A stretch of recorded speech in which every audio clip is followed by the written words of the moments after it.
thank you so much, ladies and gentlemen, for watching this video, and please welcome back once again to my channel. Just in case you are here for the first time and you do really love politics, I just want to tell you that this is actually a platform for all the political activities that are currently happening across the country, for the political updates, and also this is a platform for the best political analysis. So please support me by subscribing, and also don't forget to press the notification bell so that YouTube can automatically update you through the notifications immediately I post a video here. Otherwise, to my returning subscribers, I really want to appreciate you so much, because without your support, this channel cannot be where it is currently. So feel very much welcome, and I don't take your support for granted.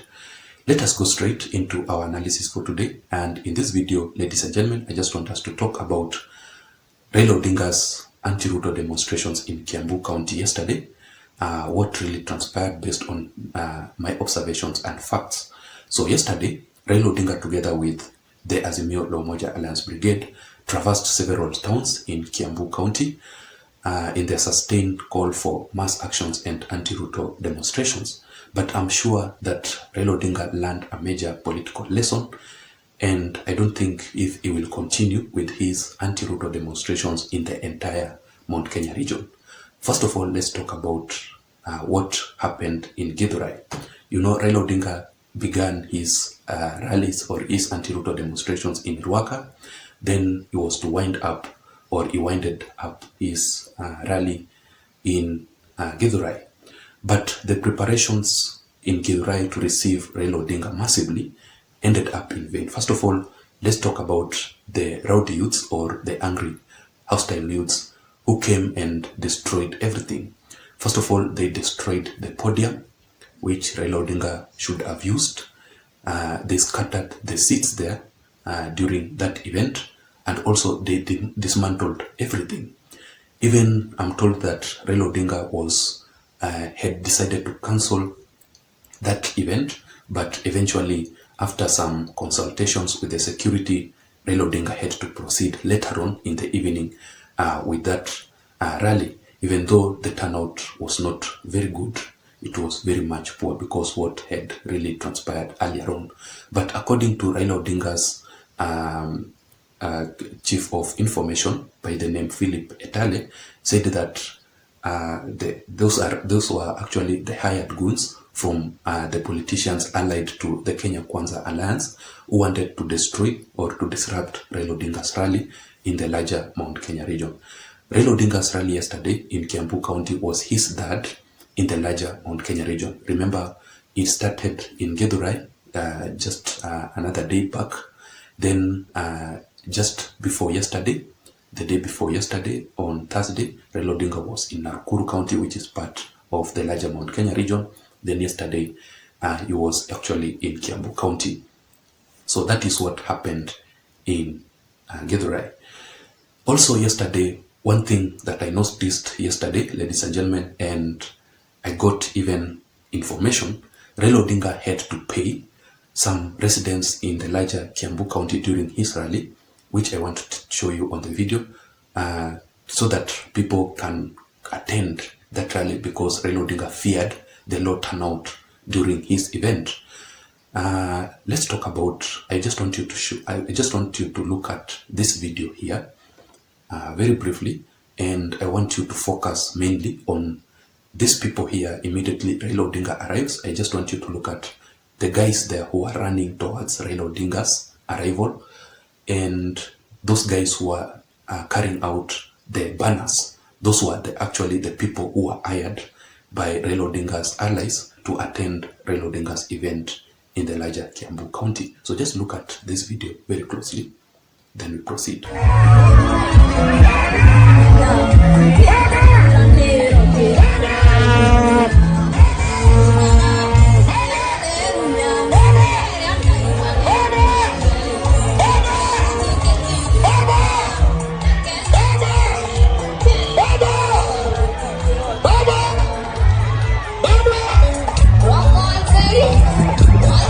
And also, ladies and gentlemen, according to my observation during that event, the police had to intervene and lobbed some tear gas canisters to some rowdy, angry youths who decided to disrupt Raila Odinga's event there. and they stoned badly and chased away Raila Odinga's allies who had gathered to receive Raila Odinga in the larger Mount Kenya region. So I just want you to look at these photos here as we proceed.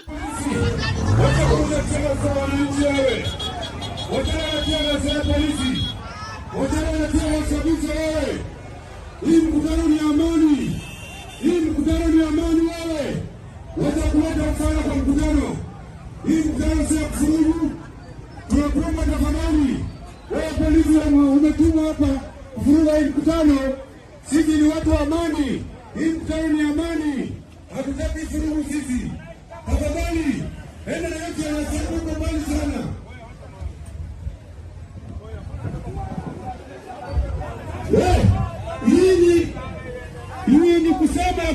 And in my last observations that I made yesterday is that let us talk about the Azimio La Umoja Alliance leaders who boycotted Raila Odinga's event in the larger Mount Kenya region. So, who attended Raila Odinga's event yesterday from the larger Mount Kenya region?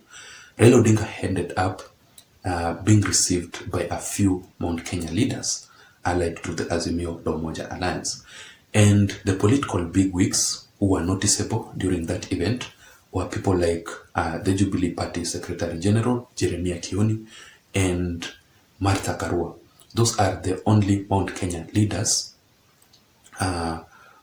who attended that event. And it came to my mind, and I asked myself the whereabouts of this guy called Peter Kenneth. Peter Kenneth was one of Raila Odinga's closest allies, and he led Raila Odinga's campaign thoroughly, especially in the larger Mount Kenya region, in the previous 2022 general election campaigns. But immediately Raila Odinga lost the elections. I have never seen Peter Kenneth in active politics. His political ambitions have lowered down completely. And other guys, I didn't see them in the larger Mount Kenya region during Raila Odinga's rally yesterday. But in my considered opinion, ladies and gentlemen, as I conclude, I personally think that it's like Raila Odinga, the reason as to why Raila Odinga faced hostility during his event yesterday, it's because it's like Raila Odinga is forcing the people of the larger Mount Kenya region to participate in something that they don't want. The people of the larger Mount Kenya region are not ready for Raila Odinga's mass actions and demonstration thing. This demonstration thing and mass actions are mainly carried out in Kisumu County and then in the larger parts of the Luo Nyanza region. When you come and tell people from the larger Mount Kenya region and also the Rift Valley region to participate in maandamano, something that they have never ever done it before since Kenya got independence. So Raila Odinga, what he's talking about there does not even make sense, and it will not continue successful.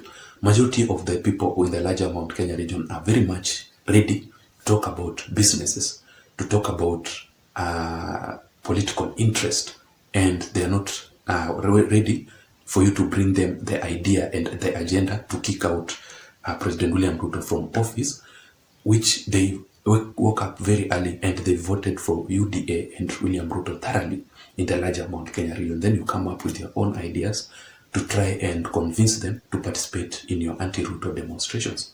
That one will not happen. And also, the hostility that Raila Odinga faced is due to lack of the political leaders in the larger Mount Kenya region who boycotted Raila Odinga's event. Immediately, Raila Odinga lost. Even his allies from the larger Mount Kenya region defected. Majority of the leaders there, they have defected, they have shifted their support to William Ruto, and they are very much ready to work with President William Ruto. So when the leaders defect, then do you expect Raila Odinga to carry on a successful rally with the residents of the larger Mount Kenya region? I don't think that would have happened successful. And lastly, in my personal consideration, is that the larger Mount Kenya region is actually a UDA and Kenya Kwanza zone. It is the main stronghold of Raila Odinga and the Deputy President Rigathi Gachagua. They will not allow Raila Odinga to carry on his anti-Ruto demonstrations in that region. even the residents of that region will not accept that to happen. So I'm yet to see, I'm yet to find out what Raila Odinga will actually do next. And I'm told that Raila Odinga is now planning to go to the larger Rift Valley region. I don't think if Kalenjins or the people of the larger Rift Valley region are hostile. I think maybe they can receive Raila Odinga, but if Raila Odinga decides to mention anything negative with William Ruto, then I don't think it may end up being successful. So that was my analysis for today, ladies and gentlemen. I don't know what to think. Did you observe what really transpired during Raila Odinga's rally in Kiambu County? If you observed, that was my opinion. Let me hear you out on the comment section below. Otherwise, I don't have much to add on. Thank you so much for watching this video. Until next time, my name is Json, but please don't forget to subscribe to my channel. Bye bye.